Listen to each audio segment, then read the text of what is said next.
सोचिए उस समय को जब गुजरात और मालवा के सुल्तान महमूद खिलजी और कुतुबुद्दीन शाह चंपानेर की संधि कर एक साथ महाराणा कुंभा पर टूट पड़े थे। लेकिन यह कोई साधारण युद्ध नहीं था, यह मेवाड़ के स्वाभिमान का युद्ध था। महाराणा कुंभा ने दोनों सुल्तानों को परास्त कर दिया और इस ऐतिहासिक विजय की खुशी में भीलवाड़ा में कुशाल माता के मंदिर का निर्माण करवाया, जो सिर्फ ईंट पत्थर नहीं बल्कि मेवाड़ की जीत की अमर निशानी बना।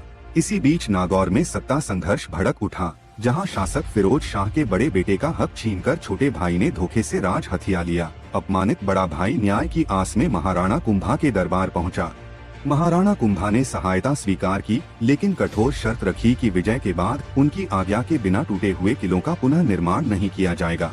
महाराणा कुंभा ने नागौर पर चढ़ाई कर छोटे भाई को हराया और बड़े भाई को राजा बनाया, पर सत्ता मिलते ही उसने वचन भंग कर दिया और महाराणा कुंभा से पूछे बिना किलों का निर्माण शुरू कर दिया, जो मेवाड़ की मर्यादा का अपमान था।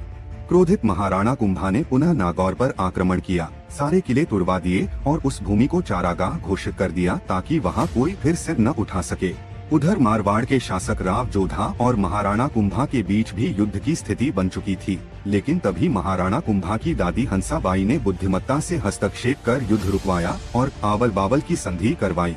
इस संधि को मजबूत करने के लिए राव जोधा ने अपनी पुत्री श्रृंगार देवी का विवाह महाराणा कुंभा के छोटे पुत्र रायमल से कराया और वर्षों पुराना भूमि विवाद भी समाप्त हुआ। हंसाबाई का ऐतिहासिक निर्णय था, जहां तक खेजड़ी है वहां तक मारवाड़ और जहां तक बबूल है वहां तक मेवाड़। यही थी महाराणा कुंभा की अद्भुत कहानी। अगले भाग में हम जानेंगे महाराणा कुंभा द्वारा बनवाए गए 32 दुर्गों और मंदिरों की रोमांचक गाथा।